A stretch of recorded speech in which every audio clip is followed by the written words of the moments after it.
தமிழ் சொந்தங்கள் அனைவருக்கும் டாப் சதீஷனின் அன்பு வணக்கங்கள். இன்னைக்கு நம்மளுடைய பக்தி இலக்கிய பகுதியில் வந்து பார்க்க போறது தேம்பாவணி. தேம்பாவணி கிறிஸ்தவ இலக்கியம். ஆல்ரெடி நம்ம என்ன பார்த்திருக்கோம்? சைவம் வைணவம் பார்த்தோம் இல்லையா? இப்ப நம்ம பார்க்க போறது கிறிஸ்தவ இலக்கியம். கிறிஸ்தவ இலக்கியங்கள்ல நமக்கு கேட்கக்கூடிய முக்கியமானது தேம்பாவணி. இன்னைக்கு நாளைக்கு பிரச்சனை யாத்திரிகம் இந்த மாதிரி. அடுத்து இஸ்லாமிய இலக்கியங்கள் இந்த மாதிரி ஒவ்வொன்றா வந்து பார்க்கலாம். இன்னைக்கு நம்ம பார்ப்போம். இன்னைக்கு பார்க்க போறது தேம்பாவணி. தேம்பாவணினா என்ன? அதுக்கு மீனிங் என்ன? அதுல எவ்வளவு பாடல்கள் இருக்கு? தேம்பாவணியில இருந்து கேட்ட கொஸ்டின் என்ன? தேம்பாவணியை பத்தி என்னெல்லாம் இருக்குன்னா பார்க்கலாம். சரியா? ஓகே. இப்ப தேம்பாவணி இருக்கு இல்லையா? தேம்பா அணி அப்படின்னு பிரிக்கலாம். 2 டைப் பிரிக்கலாம் தேம்பாவணியை. 2 கேட்ட கொஸ்டின் தான். சரியா? எப்படி பிரிக்கலாம்? தேம்பா அணின்னு பிரிக்கலாம். தேம்பா அணின்னு பிரிக்கலாம். தேம்பா அணி அப்படின்னு சொன்னா வாடாத மாலை அப்படின்னு அர்த்தம். தேம்பா அணின்னு சொன்னா வாடாத மாலை. தேன் பா அணினா தேன் போன்ற இனிய பாடல்களால் ஆன மாலை. ஏன்னா அணினா மாலை. அப்போ தேம்பா அணின்னு சொன்னா வாடாத மாலை. தேன் கூட்டல் பா கூட்டல் அணி அப்படின்னு நீங்க பிரிச்சீங்கன்னா தேன் போன்ற இனிய பாடல்களால் ஆன மாலை அப்படின்னு பேரு. ஓகே. இப்ப தேம்பா அணி தேன் கூட்டல் பா கூட்டல் அணி பிரிச்சிட்டீங்க. நல்லது.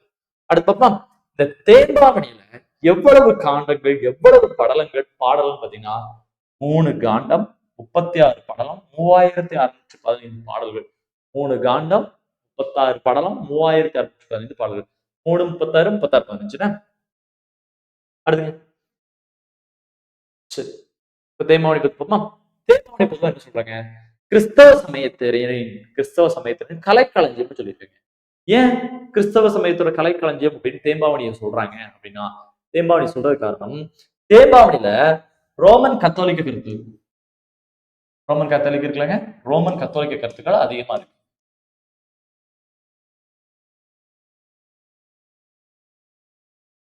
ரோமன் கத்தோலிக்க கருத்துக்கள் அதிகமா இருக்கிறவங்கன்னா இது என்ன சொல்லியிருக்கோம் நாம கிறிஸ்தவ சமயத்தவரின் கலைக்களஞ்சியம் கிறிஸ்தவர்களின் கலைக்களஞ்சியம் சொல்லப்படக்கூடியது இந்த தேம்பாவணி. ஏன்? ரோமன் கத்தோலிக்க கிறிஸ்டியானிட்டி பத்தி இதுல ரொம்ப அதிகமான கருத்துக்கள் சொல்லப்பட்டிருக்கு. சரியா? ஓகேங்க. இந்த தேம்பாவணியினுடைய பாட்டுடை தலைவன் யாருங்க அப்படின்னு கேட்டா இயேசு கிறிஸ்து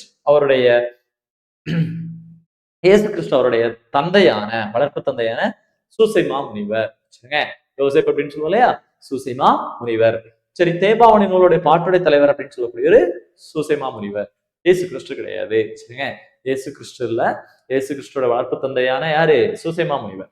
அவரை தமிழ்ல என்ன சொல்லியிருக்காங்க? வளன் அப்படின்னு இங்க மென்ஷன் பண்றோம். என்னங்க? வளன். தேம்பாவணியின் பாட்டுடை தலைவன் யார் அப்படின்னு கேட்டா வளன். அதாவது யாரு? அவர் யாரு அப்படின்னு கேட்டீங்கன்னா இயேசு கிறிஸ்துவோட வளர்ப்பு தந்தை. அவருடைய பேர் வந்து சூசையப்பர் அப்படின்னு சொல்லுவோம். சூசைமா முனிவர் அல்லது சூசையப்பர் அப்படின்னு சொல்லுவோம்.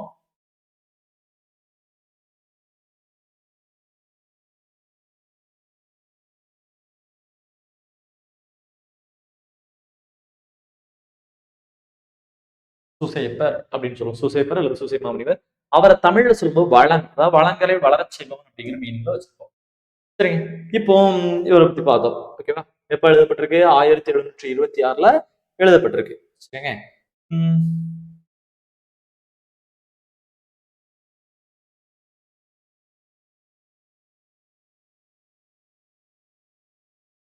ஓகே. இதுல எப்ப எழுதப்பட்டிருக்கு? 1726 எழுதப்பட்டுச்சு. நம்ம பார்ப்போமா?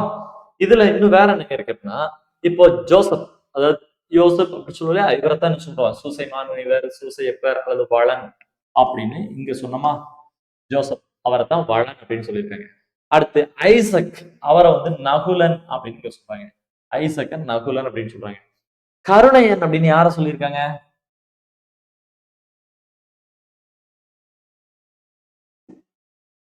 யோவான்.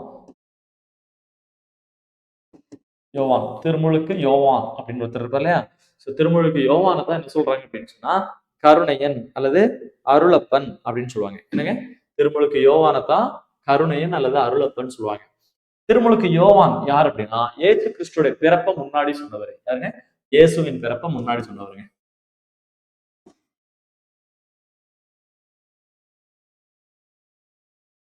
அதாவது இறைமகனாகிய இயேசு கிறிஸ்து கன்னி மரியன்னையின் வயிற்றுல வந்து பிறக்க போறாரு அப்படின்னு சொல்லி முதல்லயே சொன்னவர் யாரு அப்படின்னா திருமுழுக்கு யோவான். சரிங்களா? அவர் தான் இவரு. சரியா? திருமுழுக்கு யோவான். இவர்தான் யாரு? இயேசு கிறிஸ்து வந்து கன்னி மரியன்னையின் வயிற்றுல பிறக்க போறதை சொன்னவர் இவரு. இவரோட வளர்ப்பு தந்தை தான் யார் அப்படின்னு கேட்டீங்கன்னா, யார்? இயேசு கிறிஸ்துவோட வளர்த்துப்பார் இல்லையா? அவர் தான் யார் அப்படின்னு கேட்டா ஜோசப். ஜோசப் அவருடைய பேர் தான் வளன் அப்படின்னு சொல்றோம். இங்க இயேசு கிறிஸ்துவோட பிறப்ப முன்னாடியே சொன்னார்லையா திருமுழுக்கு யோவான், அவரோட பேர் என்ன சொல்லியிருக்காங்கன்னா கருணையன் அப்படின்னு. கருணையனுடைய அம்மா பேரு எலிசபெத். இப்ப நிறைய பேர் பார்த்தோமா? திரும்ப ஒரு பார்ப்போமா? இயேசு கிறிஸ்து இருக்காரா? இயேசு கிறிஸ்து பிறக்க போறாருன்னு முதல்ல சொன்னவர் யாரு? திருமுழுக்கு யோவான். அவருக்கு நாம வச்ச பேரு அருளப்பன் அல்லது கருணையன். அருளப்பன் அல்லது கருணையன். சரிங்களா? ஓகே. இப்ப அடுத்து இயேசு கிறிஸ்து பறக்க போறாரு அப்படின்னு சொன்னவர் பாத்தீங்க. இயேசு கிறிஸ்துவோட வளர்ப்பு தந்தை யாரு? ஜோசப் அப்படின்னு சொல்லக்கூடிய, சூசையப்பர்னு சொல்லக்கூடிய, சூசை மாமுனிவர்னு சொல்லக்கூடிய வளன். இப்ப எவ்வளவு பேரு? ஜோசப், சூசை மாமுனிவர், சூசையப்பர், வளன். ஓகே. அடுத்து ஐசக், அவரோட பேரை தான் நகுலன் அப்படின்னு இங்க வந்து பேர் வச்சிருக்கோம். ஏன் இவ்வளவு பேர் இருக்கா? இதுல இவர் பார்த்தோமே யாரு? திருமுழுக்கு யோவான். அவருடைய அம்மா பேர் தான் என்னன்னா எலிசபெத். ஓகேங்க, எலிசபெத். ஓகே, இதெல்லாம் பாத்தீங்களா? இப்போ இதுல வந்து பாத்தீங்கன்னா நமக்கு நிறைய பேர்லாம் அதுல கொடுத்துருக்காங்க. சரிங்க, அப்பமா இதெல்லாம் பார்த்தோம். அடுத்து இதுக்கு உரை எழுதினவர் யாரு தான் அப்படின்னா வீரமாமுனிவர். இந்த இதுல எப்படி எழுதியிருக்காருன்னா கம்ப ராமாயணம் சீவக சிந்தாமணி மாதிரி அப்படியே தமிழ் இலக்கண முறையை அப்படியே ஃபாலோ பண்ணியிருப்பாரு. சரிங்க, கம்பராமாயணம் சிவ சிந்தாமணியில மாதிரி தமிழ் இலக்கண முறைகள்லாம் அப்படியே ஃபாலோ பண்ணி எழுதியிருக்கிறாரு. இந்த நூலை பார்த்துட்டு தான் மதுரை தமிழ்ச்சங்கத்துக்காரங்க இவருக்கு தைரியநாதன் அப்படின்னு பேர் கொடுக்குறாங்க. தைரியநாதன் அப்படின்னு பேர் கொடுக்குறாங்க. அந்த தைரியநாதன் பேரை தான் வீரமா முனிவர் மாத்திக்கிட்டாரு. தைரியநாதன் பேரை தான் வீரமா முனிவர் கொடுக்குறாங்க. சரி, இப்ப தேம்பாவணி பத்தி மட்டும் பார்ப்போமா? அடுத்து வீரமா முனிவரை பத்தி பார்ப்போமா? அடுத்து பாட்டை பார்ப்போம். 3 செக்ஷனா பார்க்கிறோம். ஃபர்ஸ்ட் தேம்பாவணி. கிறிஸ்தவ இலக்கியத்தின் சரி, கிறிஸ்தவர்களின் கலைக்களஞ்சியம்னு சொல்லப்படுது தேம்பாவணி. ஏன் அப்படின்னா தேம்பாவணியில ரோமன் கத்தோலிக் ரோமானிய கத்தோலிக்க கருத்துக்கள் அதிகமா சொல்லப்பட்டதுனால அது வந்து கிறிஸ்தவர்களின் கலைக்களஞ்சியம். அவ்வளவு விஷயம் அதுல இருக்கு. தென் தேம்பாவணி எப்படி பிரிக்கிறோம்? தேம்பா கூட்டல் அணின்னு சொன்னா பாடாத மாலை. தேன் கூட்டல் பா கூட்டல் அணின்னு சொன்னா என்னது? தேன் போன்ற இனிய பாக்களால் ஆன மாலை. ஓகே, சரி. இந்த இதுல வந்து யாரை பத்தி எல்லாம் சொல்லியிருக்காங்க? இயேசு கிறிஸ்துவின் பிறப்ப முன்கூட்டியே சொன்ன திருமுழுக்கு யோவான், அவரை வந்து அருளப்பன் அல்லது கருணைன்னு சொல்லியிருக்கோம். இயேசு கிறிஸ்துவோட வளர்ப்பு தந்தையான ஜோசப், அவர் வந்து ஜோசப் அல்லது சூசையப்பர், சூசைமாமுனிவர் அல்லது வளன் அப்படின்னு சொல்றோம். திருமுழுக்கு யோவானுடைய தந்தையானவங்க சரி தாயானவங்க எலிசபெத். அடுத்து ஐசக், அவர் என்ன சொல்லலாம்? நகுலன் அப்படின்னு சொல்லி நிறைய கேரக்டர் இது உள்ள வச்சிருக்கோம். ஓகேங்க, அது மாதிரி கம்பராமாயணம் சிவ சிந்தாமணி மாதிரி இதையும் சூப்பரா எழுதியிருப்பாரு. இதுக்கு உரை எழுதினவர் யாருதான் அப்படின்னு கேட்டா வீரமா முனிவர் தான். தேம்பாவணிக்கு உரை எழுதினவர் யாரு? வீரமா முனிவர் தான். சரிங்களா? எழுதியாச்சா? இந்த பாட்டை பார்த்த மதுரை தமிழ்ச்சங்கத்துக்காரங்க இவருக்கு தைரியநாதன் பேர் கொடுத்தாங்க. நிறைய பிரச்சனைகள் அரங்கேற்றம் பண்ணும்போது, ஏன்னா இவர் நிறைய இலக்கண நூல்லாம் எழுதுறாருல, சின்ன சின்ன பிரச்சனைகள் நடக்கும். அப்போ இவர் வந்து என்ன பண்ணிட்டாரு? தைரியமா பண்ணதுனால இவருக்கு தைரியநாதன் பேர் வந்து கொடுக்குறாங்க. இந்த தைரியநாதன் அப்படிங்கிறத தமிழ்ல எப்படி மாத்துறாரு? வீரமாமுனிவர் அப்படின்னு மாத்தி. இப்ப நம்ம வந்து வீரமாமுனிவரை பார்ப்போம்.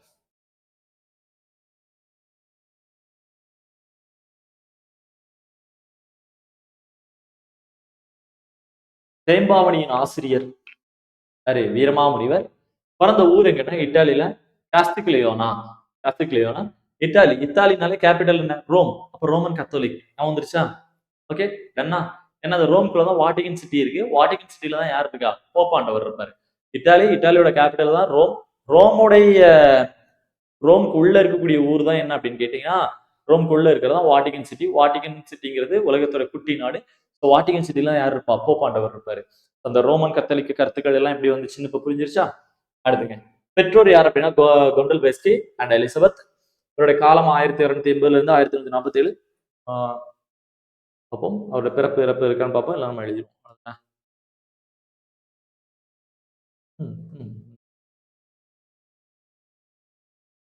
இருக்கு, இதனால நம்ம இங்க கொஞ்சம் பாத்துருமா? 1680 பிறந்தாரு. தன்னோட 30ஆவது வயசு 1710 இந்தியாவுக்கு வர்றாரு. ஒரு 37 வருஷம் இங்க இருந்து 1747 பாலக்காடுங்கிற இடத்துல இறந்து போயிருக்காரு. பிறந்தது 1680, இந்தியாவுக்கு வந்தது 1710. 30ஆவது வயசுல 37 வருஷம் இந்தியால இருந்து கடைசியா கேரளால அம்பலக்காடுங்கிற இடத்துல தான் இறந்து போனார். 1847. அடுத்து பார்ப்போம். இவருடைய இயற்பெயர் வந்து Constantine Joseph Beschi. Constantine Joseph பெஸ்கின்னு சொல்லுவோம். சரியா? இவருக்கு தமிழ் சொல்லிக் கொடுத்தவர் யார் தெரியுமாங்க? மதுரை சுப்ரதீவ கவிராயர். யாருங்க? மதுரை சுப்ரதீவ கவிராயர். இவர் எழுதின விரலி விடு தூதுன்னு ஒரு நூல் படிச்சிருக்கீங்களா? சூப்பரா இருக்கும். சுப்ரதீவ கவிராயர் எழுதினது ஆம், விரலி விடு தூது. மதுரையை சேர்ந்தவர். நிறைய பேருக்கு வந்து தமிழ் இலக்கணங்கள் கற்றுக் கொடுத்தவர். அப்படி நம்ம வீரமாமுனிவருக்கே தமிழ் கற்றுக் கொடுத்தவர் நம்ம மதுரைக்காரரு. சரிங்க? சரிங்க? வீரமாமுனிவருக்கு தமிழ் சொல்லிக் கொடுத்த ஆசிரியர் யார் அப்படின்னு கேட்டா நம்ம மதுரைக்காரரு சுப்ரதீப கவிராயர். அவருடைய நூல் தான் விரலி விடு தூதுன்னு ஒரு பாட்டு எழுதியிருப்பாரு. இவர் வந்து சுப்ரதீப கவிராயர் யாருடைய காலத்துல வருவார்னா இதுல வந்துருவாங்க. நம்ம விஜயரங்க சொக்கநாதர் அவரு சுப்ரதீப கவிராயர் எல்லாம் ஒரே காலம். சரிங்களா? நிச்சயமா தெரிஞ்சு வச்சுக்கோங்க. அடுத்து இவர் திருச்சி சந்தா சாஹிப் திவானா இருக்காரு. யார் அப்படின்னா வீரமாமுனிவர் திருச்சியில சந்தா சாஹிப் இருக்காருல ஆற்காடு நவாப்பா இருந்த சந்தா சாஹிப்ல திவானா இருந்தாரு வீரமாமுனிவர். வீரமாமுனிவர் யார்கிட்ட வேலை பார்த்திருக்காருன்னா சந்தா சாஹிப் கிட்ட. அப்போதான் சந்தா சாஹிப் இவருக்கு என்ன டைட்டில் கொடுத்திருக்காரு அப்படின்னு கேட்டா இஸ்மத் சன்னியாசி. சரியா? இவர்கிட்ட சந்தா சாஹிப் கிட்ட இவர் வந்து என்ன வேலை பார்க்கிறாரு? திவானா இருக்கிறாரு. அப்போதான் இந்த சந்தா சாஹிப் வீரமாமுனிவருக்கு கொடுத்த பட்டம் தான் இஸ்மத் சன்னியாசி. இஸ்மத் சன்னியாசி அப்படின்னு சொன்னா தூய துறவி அப்படின்னு அர்த்தம். என்னங்க? தூய துறவி அப்படின்னு அர்த்தம். இஸ்மத் சன்னியாசி பட்டம் கொடுத்தவர் யார் அப்படின்னு கேட்டா நமக்கு சந்தா சாஹிப். ஓகே, அதெல்லாம் ஓகேவா? நம்ம பார்த்தாச்சாங்க. இதெல்லாம் பார்த்துருப்போம் கொஞ்சம். அடுத்து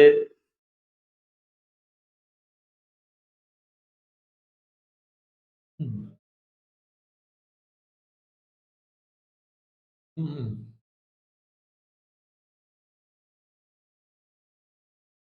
பார்த்துருப்போம். எல்லாம் இருக்கு அப்படின்னு பார்த்தோமா? இவருக்கு நிறைய பேர்லாம் வச்சிருக்கோங்க. சரிங்க? முதலா தமிழ் அகராதி எழுதினால அகராதி எழுதி தந்தைன்னு சொல்லுவோம். அடுத்து செந்தமிழ் தேசியர்னு சொல்லுவோம். நிறைய பேர்லாம் வச்சிருக்கோம். மற்றதெல்லாம் சொல்லுவோம். ஸோ கலம்பகம், அம்பானைன்னு நிறைய எழுதியிருக்காரு. சரியா? இவருக்கு ஆங்கிலம், கிரேக்கம், எபிரேயம் மொழிகள்லாம் தெரியும். தமிழ்ல முதலா சதுர அகராதி எழுதினவரு. தமிழ்ல எழுத்து வரி வடிவ சீர்திருத்தம் நிறைய பண்ணியிருக்காரு. லிங்குஸ்டிக் ரிஃபார்மர்ல இவர் ஒருத்தர். தமிழ்ல எழுத்து சீர்திருத்தம் செஞ்சவர் இவர் ஒருத்தர். பின்னாடி பெரியார் பண்ணுவாரு. ஆனா பெரியார் சொன்னது வந்து இப்ப எம்ஜிஆர் சிஎம் ஆனதுக்கு அப்புறம் தான் அது வந்து இம்ப்ளிமெண்ட் பண்ணுவாங்க. இப்போ இவர் வந்து நிறைய எழுத்து சீர்திருத்தம் பண்ணியிருக்காரு. இவரை ஒருத்தர் சொல்றாரு யாரு?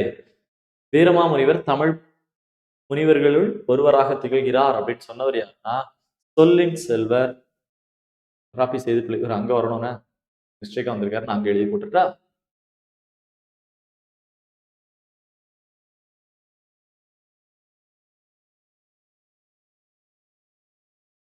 இது படிக்கும்போது கரெக்டா இருக்காதுல்ல, அதனால அங்க எழுதணும்னா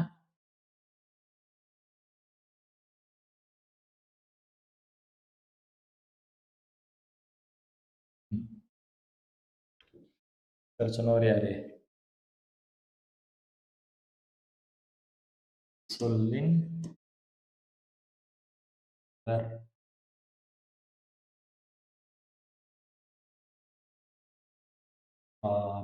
செய்தி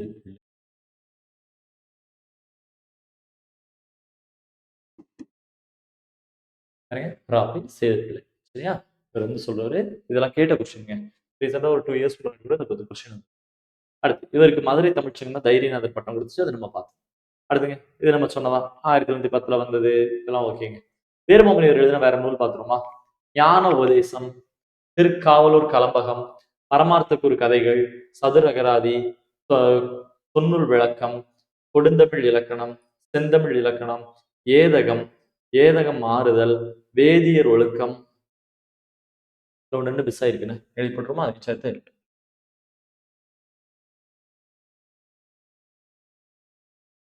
தேரியம்மாள் அம்மானை,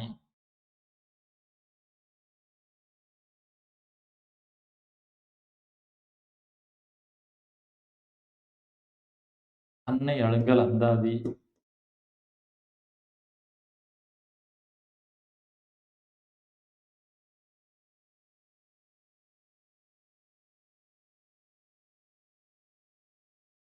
அடுத்து ஞான கண்ணடிங்கல்ல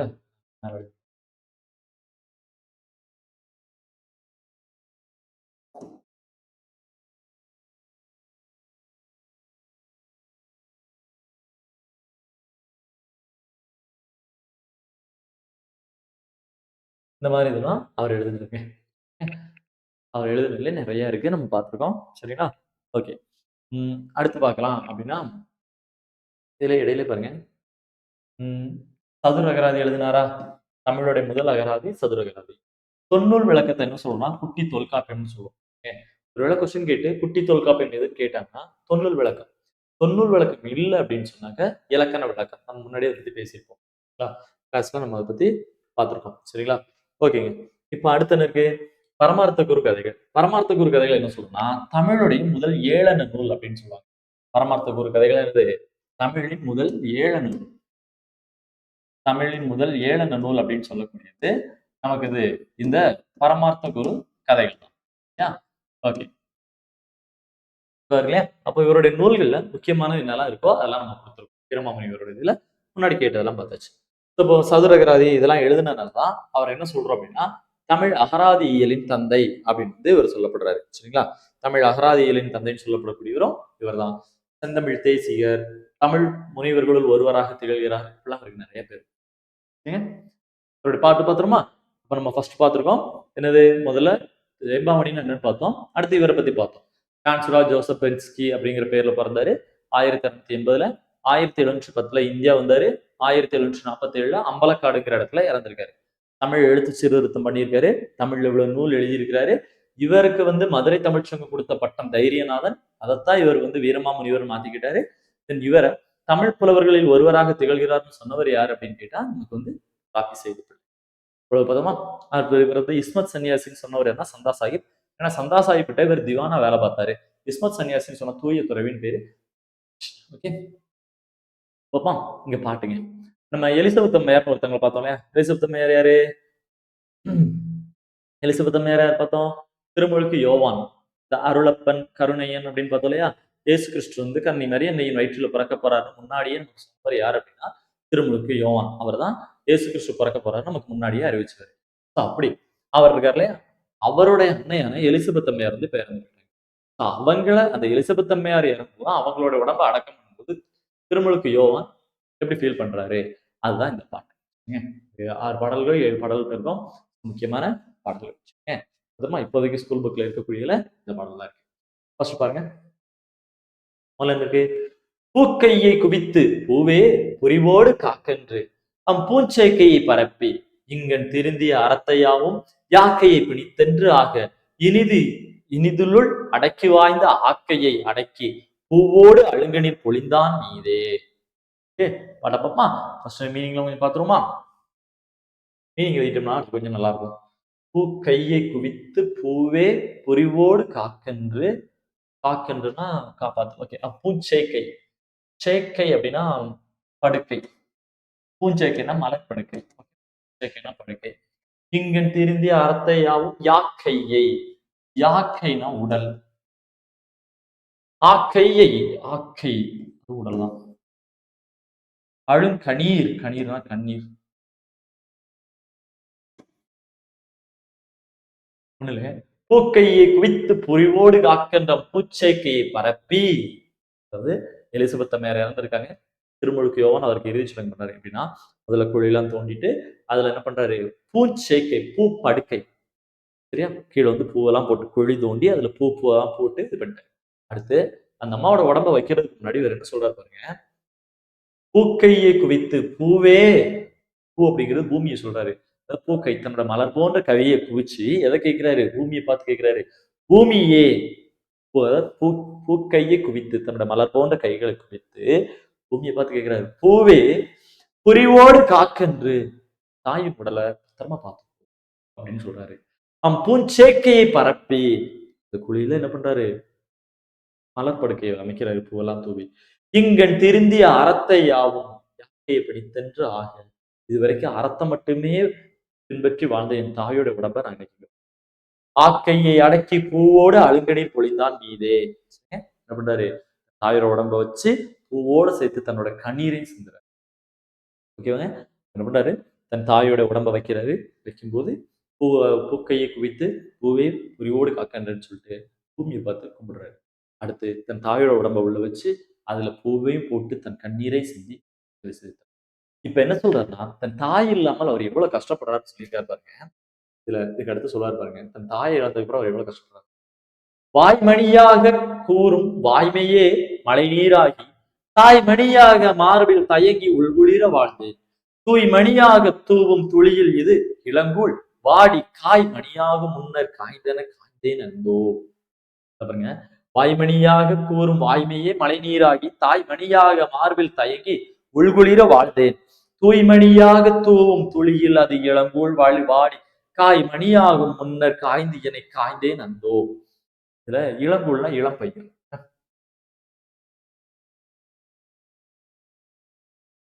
இளம் பயிர். ஒரு பயிர் வந்து விளையிறதுக்கு என்ன பண்ணும் அப்படின்னு சொன்னா, மழை தண்ணியை மட்டுமே நம்பி இருக்கும் இல்லையா? மழை தண்ணியை நம்பியே மட்டுமே அந்த பயிர் வளரும் இல்லையா? பாருங்க, வாய்மணியாக கூறும் வாய்மையே மழை நீராகி. ஒரு செடி எப்படி மழை நீரே நம்பி இருக்கோ அது மாதிரி என் தாய் சொல்லக்கூடிய வாய்மை, அதாவது நீதி தவறாத சொற்களை மட்டுமே என்னுடைய இதாக நான் எடுத்து வளர்ந்து வந்துகிட்டு இருக்கேன். எப்படி வளர்றான்னு பாருங்க. ஒரு செடி மழை பெய்யும் போது மழை தண்ணியை மட்டுமே எடுத்து உணவாக வந்து வளருதுல்ல, அது மாதிரி என் தாய் சொல்லக்கூடிய நியாயமான நேர்மையான நீதி தவறாத சொற்களையே அந்த செடி மழை நீர் எடுத்துக்கிட்ட மாதிரி நான் இந்த சொற்களை எடுத்து வளர்ந்து வர்றேன். தாய்மணியாக மார்பில், தாய்மணியாக மார்பில், தாய்மணியான என்னது? என் தாயின் கழுத்துல கிடக்கக்கூடிய ஒரு மணிக்கல் மாதிரி என் தாயோடைய மார்பில தான் நான் வளர்ந்தேன். தயங்கி உள்குளிர வாழ்ந்தேன். தயங்கினா தாயோட அரவணைச்சு என் தாயோடயே தான் வாழ்ந்துகிட்டு இருக்கேன். எனக்கு வேற எதுவுமே இந்த உலகத்துல தெரியாது. எப்படி மழைநீரை நம்பி மட்டுமே ஒரு செடி பயிர் விளையுதோ அது மாதிரி என் தாயோடைய சொற்களை மட்டுமே நம்பி நான் வளர்ந்துகிட்டு இருக்கேன், வாழ்ந்துகிட்டு இருக்கேன். என் தாயோடைய மார்பில தான் நான் வளர்ந்துகிட்டே இருக்கிறேன். அது இந்த உலகமே எனக்கு தெரியாது, என் தாய் தான் என் உலகம் அப்படிங்கிறாரு. தூய் மணியாக தூவும் துளியில் அது இளங்கூழ் வாடி காய் மணியாகும் முன்னர் காய்ந்தன காய்ந்தேன். இப்படி ஒரு செடி வந்து தன் அந்த மழைநீரை மட்டுமே நம்பி இருக்கும்போது அது விளையக்கூடிய நேரத்துல, விளைஞ்சு வரக்கூடிய நேரத்துல மழை இல்லாம போனா அந்த செடி காஞ்சு போயிரும்ல, வாடி போயிரும்ல. அப்படித்தான் நான் இப்ப இருக்கேன். நான் இன்னும் வளர்ந்து முழுசா வர்றதுக்குள்ள என் தாய் தவறிட்டாங்க. அதனால அந்த செடி எப்படி வாடும் அப்படித்தான் நான் இருக்கிறேன் அப்படின்னு சொல்றாரு. சரியா? அடுத்த பாட்டுங்க.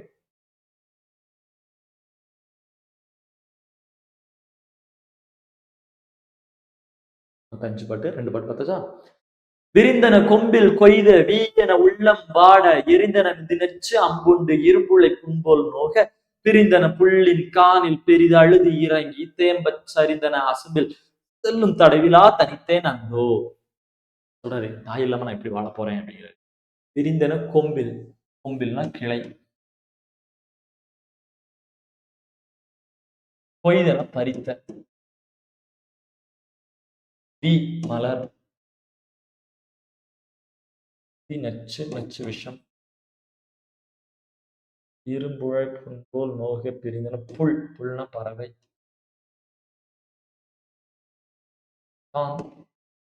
காடு, பெரிதழுது இறங்கி தேம்பி சேர்ந்தன அசுனா நிலம், செல்லும் தடவிலா தனித்திருந்தோம். விரிந்தன கொம்பில் கொய்த வீயன உள்ளம் வாட. அதுல ஒரு லைன் மட்டும் பிடிக்குமா? விரிந்தன கொம்பில் கொய்த வீயன உள்ளம் வாட, அது ஒரு லைன். சரியா? இது 7 சீர் கடிநெடிலடி ஆசிரியர் விருத்தம். 7 இது ஒண்ணு சேர்ந்துருக்கும். 7 சீர்கள், அதாவது 7 வரிகள் ஒண்ணா இருக்கும். அந்த மாதிரிங்க. சரி, இப்பமா அது பாருங்க. விரிந்தன கொம்பில் கொய்த வீயன உள்ளம் வாட, அது செடியில இருக்கக்கூடிய மலரை பறிச்சா அது வாடி போயிடுது. எதுக்கு? அந்த செடியை விட்டு என்ன பறிச்சுட்டீங்களே அப்படின்னு சொல்லி அது வாடி போகும். இந்த மாதிரி என் தாய் இல்லாமல் நான் இப்ப வாடி போய் இருக்கிறேன் அப்படிங்கிறாரு. சரிங்க? ஒரு செடியில இருக்கக்கூடிய மலரை அதுல இருந்து பறிக்கும் போது வாடி போயிருக்கு, நான் அதை விட்டு பிரிஞ்சுட்டோம் அப்படிங்கிறது. இது மாதிரிதான் இன்னைக்கு என் தாய் என்ன பிரிஞ்சதுனால நான் இப்ப வாடி போய் இருக்கிறேன். எனக்கு எவ்வளவு பெரிய வலியை கொடுக்குது அப்படின்னு சொல்றாருங்க. எரிந்தன நுதி நச்சு விஷம்பு அம்புண்டு இரும்புழை புண்போல் நோக பிரி எரிந்தன நுதி நச்சு அம்புண்டு இரும்புழை புண்போல் நோக. அதாவது ஒரு போர்ல வந்து என்ன பண்ணுவாங்க, எதிரிகளை கொள்றதுக்காக அம்பு வந்து இரும்புல அம்பு இருக்கு இல்லையா, அந்த தீயில வாட்டி அதுல விஷத்தை தேய்ச்சி விடுவாங்க. அப்படிப்பட்ட அம்பு குத்திச்சுன்னா எவ்வளவு வேதனை தருமோ. சூடா நெருப்புல சுட வைக்கப்பட்ட அம்புல விஷத்தை ஊத்தி விடும்போது அந்த அம்பு வந்து ஒருத்தருடைய நெஞ்சில குத்தும் போது எவ்வளவு வலியை தருமோ, அப்படிப்பட்ட வலி எனக்கு இப்ப இருக்கு என் தாயை அப்படின்னு சொல்லுங்க. அதுல என்ன சொல்றாரு, அந்த செடியிலிருந்து மலரை பறிச்சோன்னா அந்த மலர் வந்து வாடி போகுது செடியை பிரிஞ்சனால. அது மாதிரி என் தாயை பிரிஞ்சு நான் வாடி இருக்கேன். அடுத்து என்ன சொல்றாரு, இதுல வந்து அம்பு இருக்கு இல்லையா? அம்புல வந்து நெருப்ப வச்சு சூடாக்கி, அதுல அந்த விஷத்த ஊத்தி, அந்த அம்ப விடும்போது, குத்தும்போது, அதோடைய வேதனை எவ்வளவு இருக்கும்? அந்த விஷத்தோட வீரியத்துல வந்து எவ்வளவு வேதனை இருக்கும்? அந்த ஒரு வேதனை வலி வந்து நான் இப்ப ஃபீல் அப்படிங்கிறாரு. அடுத்து, "பிரிந்தன புள்ளின் காணில்" அப்படின்னு சொல்லி, "பெரிதெழுதி இறங்கி தேம்பச் சரிந்தன அசைந்தன." "பிரிந்தன புள்ளின் காணில்." புல்னா பறவையா? காட்டுல. காட்டுல எப்பவுமே தாய் பறவை கூடவே தான் குஞ்சு பறவைகள் போகும். அப்போ, என் தாய் என்னை விட்டு போயிட்டாங்க, நான் என்ன பண்ணுவேன்? பெரிதழுது இறங்கி தேம்பச் சரிந்தன அசம்பில் செல்லும் தடவிலா தனித்தேன் அந்தோ. அசம்புனா நிலம். சரிந்தனனா சரிவான நிலம். சரிவான நிலத்துல போய்க்கிட்டு இருக்கும்போது, நம்ம எதையாவது புடிச்சுதான் நடந்து போவோம். சரிவான நிலத்துல போகும்போது. அப்படி இதுவரைக்கும் நான் என் தாயோட கைய பிடிச்சு தான் நான் நடந்தேன். இப்ப என் தாய் இல்லையே! நான் எப்படி நடப்பேன்? அப்படிங்கிறாரு. இப்ப சொல்ல பாருங்க. மரத்துல இருந்து ஒரு பூவ பறிச்சோம்னா, அது மரத்த பிரிஞ்சுட்டோமேன்னு வாடுது. அப்படித்தான் நான் இப்ப வருத்தத்துல இருக்கேன். எ தீயலால சுட்ட ஒரு அம்புல விஷத்த தேய்ச்சு விடும்போது, அந்த அம்பு குத்துனா எவ்வளவு வலி குடுக்குமோ, வேதனைய நான் உணர்றேன். அடுத்து காட்டுல தாய் பறவைய பிரிஞ்ச அ தாய் பறவை பிரிஞ்ச குஞ்சு பறவைகள் என்ன பண்ணுமா? வழி தெரியாம இந்த காட்டுல அலையும். அப்படித்தான் நான் இன்னைக்கு இந்த உலகத்துல எப்படி போகன்னு தெரியாம வழி தெரியாம நிக்கிறேன். அடுத்து ஒரு சரிவான நிலத்துல போகும்போது எதையாவது புடிச்சு நமக்கு புடிச்சு கைப்பிடிக்க ஒரு ஒரு கைத்தடி மாதிரி பிடிச்சு நம்ம இறங்குறோம்ல. ஏன்னா நமக்கு ஆதரவு. ஆதரவா ஒண்ணு பிடிச்சு ஒரு மரமோ, செடியோ, கொடியோ. அது மாரி இதுவரைக்கும் என் தாயோட கைய பிடிச்சு தான் நான் சரிவான நிலத்துல கூட ஓடியிருக்கேன். அதாவது சரிவான நிலம் மீன்ஸ் என்னது? வாழ்க்கைய சொல்றாரு. அப்படித்தான் ஓடுனேன். இப்போ என் தாய் இல்ல. நான் எப்படி இந்த இதுல வந்து நான் வாழ முடியும்? இந்த உலகத்துல? அப்படிங்கிறாரு. சரியா? அடுத்து பாருங்க. "உய்முறை அறியேன். ஊர்ந்த உணவினுக்கு உறுப்பும் இல்லா மெய்முறை அறியேன். மெய்தான் விரும்பிய உணவு தேடச் செய்முறை அறியேன். காணில் செல்வழி அறியேன். தாய்தன் கைமுறை அறிந்தேன். தாயும் கடிந்தன." உய்முறை அறியேன். உய்முறைனா வாழும் முறை. எனக்கு தெரியுமா? தெரியாதுங்க. வாழும் முறை எனக்கு தெரியாது. இதுவரைக்கும் உய்முறை அறியேன்னா உய்த்தல்லாம் வாழ்வு. வாழும் முறை அறியேன். ஓர்ந்த உணவினுத்து உறுப்பும் இல்லா மெய்முறை அறியேன். என் உடம்ப பத்தி எனக்கு தெரியாது. இந்த தலைவலிக்குன்னு கேட்டா கூட ஏன்னு தெரியாது. எப்படி தலைவலிக்குன்னு கேட்டா கூட தெரியாது. என் தாய்க்கு தான் என்ன பத்தி எல்லாமே தெரியும். இப்போ அப்படித்தான் இருந்தேன். மெய்முறை அறியேன். என்னுடைய உணர்வுகள் பத்தி தெரியாது. மெய்முறை. என் உடம்புல இருக்கக்கூடியது வந்து எனக்கு தெரியாது. இந்த உடம்பு எப்படி வாழுதுன்னு எனக்கு தெரியாது. அப்படிங்கிறது. இந்த உடம்புக்கு வரக்கூடிய பிரச்சனைகள் பத்தி கூட எனக்கு தெரியாது. அப்படிங்கிறது. உய்முறை அறியேன். வாழும் முறை எனக்கு தெரியாது. ஓர்ந்த உணவினொத்து உறுப்பும் இல்லா மெய்முறை அறியேன். உடல் உறுப்புகள பத்தியோ, அதோட பிரச்சனைகள் பத்தியோ எனக்கு தெரியாது. மெய்தான் விரும்பிய உணவு தேடச் செய்முறை அறியேன். பிடிச்ச உணவு எதுன்னு கூட தெரியாது. அத எப்படி தேடி பிடிச்சு சாப்பிடணும்னு கூட எனக்கு தெரியாது. ஏன்னா இவ்வளவு நாள் எங்க அம்மா என்ன பார்த்து காணின் செல்வழி அறியேன். இந்த காட்டுக்குள்ள போற வழி கூட எனக்கு தெரியாதுங்க. தாய் தன் கைமுறை அறிந்தேன். என் தாயுடைய கை மட்டும் தான் எனக்கு தெரியும். அத பிடிப்பேன், போவேன். என் தாய் என்ன குடுக்குறாங்களோ, அத வாங்கி சாப்பிடுவேன். என் தாய் என்ன கைய காட்டுறாங்களோ, அங்க போவேன். என் தாய் தான் எனக்கு தெரியும். தாயும் கடிந்து என்னை தனித்து போனாள். இப்படிப்பட்ட என் தாய் என்னை விட்டுட்டு போயிட்டாங்க.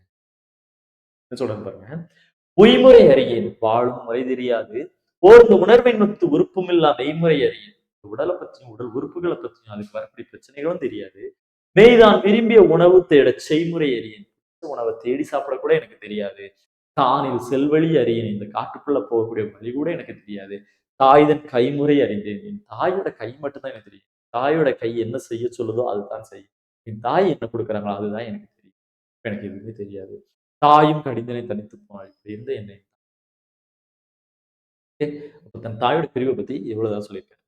இவருடைய பிரிவு பத்தி சொன்னோனே, அங்க இருக்கக்கூடிய இது எல்லாமே எப்படி ஃபீல் பண்ணுது? இயற்கையே அந்த இடத்துல வந்து இவருக்காக கண்ணீர் விடுது. எப்படின்னு நவமணி வடக்கு அயல் போல் நல்லற படலை பூட்டும் தவமணி மார்பன் சொன்ன தன் இசைக்கு இசைகள் பாட துவமணி மரங்கள் தோறும் துணரணி சுனைகள் தோறும் உவமணி காணம் கொல்லென்று ஒலித்து அழுவ போன்றே.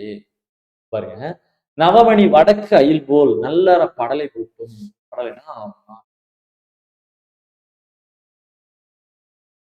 நவமணி வடக்கு எயில் நல்லற படலை போட்டு தவமணி மார்பன் சொன்னார். வடக்கு அயில் வடக்கு அயில்னா வடக்கு மலைகள் அப்படின்னு அர்த்தம். பொதுவா ஒருத்தர் இருக்காரு. அவருக்கு வந்து அழகு சேர்க்கக்கூடிய என்னன்னா, நவரத்தினங்களால செஞ்ச மாலையா இருக்கும். அதான் நவமணி வடக்கு அயில் போல் நல்லற படலை பூட்டும். நவரத்தினங்கள்ல செஞ்ச வடக்கு மலைன்னு இமயமலையில எடுக்கப்பட்ட நவரத்தினங்கள செஞ்ச மாலைகள போட்டு தனக்கு அழகு சேர்த்துக்கிறாங்க இல்லையா? ஆனா, இவருக்கு என்ன அழகு தெரியுமா? யாருக்கு? திருமுழுக்கு யோவான், கருணையன், அருளப்பன், எலிசபெத் அம்மையாருடைய மகனாகிய இவருக்கு என்ன அழகு தெரியுமா? தவமணி மார்பன் சொன்ன. தவமணி மார்பன். தவமணி மார்பன் சொல்லப்படக்கூடியவர் யாரு? யோவான். அதாவது யோவான் அருளப்பன்னு சொல்லியிருக்காங்க. தவமணி மார்பன். ஏன்னா ஒரு தன் தாயை பின்பற்றி தவ வாழ்க்கையை தான் வாழ்ந்திருக்காரு. தன் தாய் என்ன சொன்னாலும் வாழணும். தன் தாய் சொன்னா சரி தானே இருந்தாரு. அப்படி அன்பா இருந்தார் இல்லையா? இதுதான் அவருக்கு அழகு சேர்க்கக்கூடிய மாலைங்கிறாங்க. பொதுவா வடக்கு மலைகள், இமயமலையிலிருந்து கொண்டு வரப்பட்ட நவரத்தினங்களை செஞ்ச மாலைகளை தன் கழுத்துல பூட்டித்தான் அழகுன்னு சொல்லுவாங்க. இவர் தன்னுடைய மார்புல அழகா அணிஞ்சுக்கிட்ட விஷயம் என்னன்னா, நல்ல பண்புகள். தவம்னா நல்ல பண்புகள். நிறைய மணிக்கற்களா போட்டிருக்காரு. என் தாய் சொன்ன வார்த்தைகளை கேட்டு நல்ல மனுஷனா வாழ்றாருல, இதுதான் இவருக்கான உயர்ந்த பண்பு. இப்படிப்பட்ட உயர்ந்த பண்பினை உடைய இந்த யோவான், திருமுழுக்கு யோவானாகிய அருளப்பன் கருணையன் கஷ்டப்பட்டு அழும்போது, அங்க இருக்க காடு என்ன பண்ணுதுன்னு பாருங்க. துவமணி மரங்கள் தோறும் அங்க இருக்க மரங்கள் எல்லாம் அழுகுது. துணர் துணர்னா என்னது? மலர். மலர் விழுந்து கிடக்கக்கூடிய இந்த சுனைகள், அருவிலாம் இருக்கு இல்லையா? இதெல்லாம் சேர்ந்து அழுகுது. புனர் அணி சுனைகள் தோறும் உவமணி காணம் கொல்லென்று ஒலித்து அழுவ போன்றே. காணம் காடு. இப்ப எல்லாமே அழுகிற மாதிரி இருக்குங்க. எப்படி சொல்றேன்னா, இப்ப இவர் வந்து ரொம்ப ஃபீல் பண்ணி சொல்றாரா, தாயோட உடம்ப வந்து நான் வந்து ரொம்ப இதா இருக்கிறாரு, கஷ்டத்துல இருக்கிறாரு. தாயோட உடம்ப வந்து வைக்கும்போது கூட மண்ணுகிட்ட வேண்டாரு, என் தாயோட உடம்ப பத்திரமா பார்த்துக்கோ. என் தாய் இல்லாம நான் எப்படி இருக்க போறேன்? மரத்துல இருந்து பறிச்சு பூ மாரி வாடுறேன். இரும்பு அம்பு குத்துன மாரி வலியில துடிச்சுக்கிட்டு இருக்கேன். காத்துல சரி காட்டுல தாய் பறவைய பிரிஞ்ச குஞ்சு பறவை மாரி வழி தெரியாம நின்னுகிட்டு இருக்கிறேன். எனக்கு எதுவுமே தெரியாது. இப்படிப்பட்ட சூழ்நிலையில நான் வந்து தாய கைப்பிடிச்சு தான் வளர்ந்துட்டு இருந்தேன். என் தாய் சொல்லக்கூடிய வார்த்தைகளத்தான் மழைநீர எதிர்பார்த்து இருக்க பயிர் போல வளர்ந்துகிட்டு இருந்தேன். இப்படி ஆயிட்டனே அப்படின்னு சொல்லிட்டு அ சொல்லும்போது, காட்டுல இருக்கக்கூடிய இதெல்லாம் பாக்குது. இப்படிப்பட்ட நல்லவன் அழுறானே அப்படின்னு சொல்லிட்டு, இந்த காத்துல சொல்றோம்ல, மரங்கள்ல இருந்து கீழ பூ விழுதுல்ல, பூக்கள் விழுதா? அது மரத்துல இருந்து கீழ விழக்கூடிய பூக்கள பார்த்தா எப்படி இருக்குன்னா, மரங்களே பூ தூவி அஞ்சலி செலுத்துற மாதிரி இருக்கு. மரங்களே பூ தூவி அஞ்சலி செலுத்துற மாரி இருக்கு. மலையில அங்க இருந்த அருவிகள், சுனைகள் விழும் இல்லையா? அந்த அருவிய பார்த்தா மலைகளே கண்ணீர் விடுற மாதிரி இருக்கு. நீங்க மரங்கள்ல இருந்து விழக்கூடிய பூக்கள பார்த்தா, மரங்களே அங்க பூ தூவி அஞ்சலி செலுத்துற மாரி இருக்கு அந்த எலிசபெத் அம்மையாருக்கு. அதுவே அந்த மலையிலிருந்து வரக்கூடிய அருவியெல்லாம் பார்க்கும்போது, சுனைகள பார்க்கும்போது, ஊற்று தண்ணீர பார்க்கும்போது, மலைகளே கண்ணீர் விடுற மாதிரி இருக்கு அந்த அம்மாவுக்காகவும், திருமுழுக்கு யோவானுக்காகவும். காத்துல இந்த காட்டுக்குள்ள இருக்கக்கூடிய பறவைகள், விலங்குகள்லாம் கத்தும் இல்லையா? திடீர்னு பறவைகள் எல்லாம் கீச் கீச் கீச்சுன்னு கத்திட்டு போகும் இல்லையா? இந்த சவுண்ட் எல்லாம் கேட்டா எப்படி இருக்குன்னா, அந்த காடே இந்த அம்மாவுக்காக கண்ணீர் விட்டு அழுற மாரி. அந்த சத்தம் போட்டு அழுற மாரி, கொல் என்று சத்தம் போட்டு அழுற மாரி இருக்கலாம். அப்ப இவர் வந்து தன் தாய நினைச்சு வருந்தும்போது, சுத்தி இருக்கக்கூடிய இயற்கைகளே இவர நினைச்சு என்ன பண்ணுது? வருத்தப்படுது. அந்த அம்மாவுக்காக என்ன பண்ணுது அப்படின்னு கேட்டா, அந்த அம்மாவுக்காக வருத்தப்பட்டு அஞ்சலி செலுத்துது. சரிங்க. அதான் இந்த பாட்டுல சொல்லப்பட்டிருக்கு. வீரமாமுனிவர் எழுதின தேம்பாவணி அப்படிங்கிறது ரொம்ப சொல்றது ரொம்ப அழகா எழுதியிருப்பாரு. ஒவ்வொரு உணர்ச்சிகளையுமே ரொம்ப அழகா எக்ஸ்பிரஸ் பண்ணதா இருக்கலாம். இதுல சரிங்களா? ஸோ ஒரு பக்கம் பார்த்தீங்கன்னா, வீரமாமுனிவர் எழுதினது வந்து ரோமன் கத்தோலிக்க கருத்துக்கள சொல்லியிருக்கு. அதே நேரத்துல அதுல இருந்த ஒவ்வொரு கதை மாந்தர்கள பத்தியும், கதைய சேர்ந்தவர பத்தியும் ரொம்ப எளிமையா, ஈஸியா புரிஞ்சுக்கிற மாரி. இந்த பாடல 2 டைம் நம்ம வாசிச்சாலே போதுங்க. இதுல இருக்க எந்த பாட்டுமே ரொம்ப கஷ்டம்லாம் கிடையாது. நாம கொஞ்சம் எப்படி சொல்றது? கொஞ்சம் கூடுதலா ஒரு 4, 5 வார்த்தைகளுக்கு மீனிங் தெரிஞ்சா போதும். இப்போ ஒரு 5 பாட்டு பார்த்தோம். 5 பாட்டுக்கு ஒரு பாட்டுக்கு 4 லைன் வச்சாலும் 20 லைன் பார்த்திருக்கோம். மீனிங்ன்னு எழுதி போட்டா 4 தான் பார்த்திருக்கோம். ரொம்ப எளிமையா இருக்கக்கூடிய பாடல். படிச்சாலே ஈஸியா புரியிற மாரி இருக்கும். அவரோட நூல்கள் அப்படித்தான். ஓகே. இப்போ நம்ம வந்து இன்னைக்கு என்ன பார்த்திருக்கோம்? தேம்பாவணி பார்த்திருக்கோம். நாளைய வகுப்புல மறுபடியும் பார்க்க போறது ரட்சணை யாத்திரையம். அடுத்த கிளாஸ்ல ரட்சணை யாத்திரை பார்ப்போம். ஓகே. ஸோ இன்னைக்கு கிளாஸ் வந்து உங்களுக்கு யூஸ்ஃபுல்லா இருந்திருக்கும் அப்படின்னு நம்புறோம். மறுபடியும் அடுத்த கிளாஸ்ல சந்திக்கலாம். நன்றி. வணக்கம்.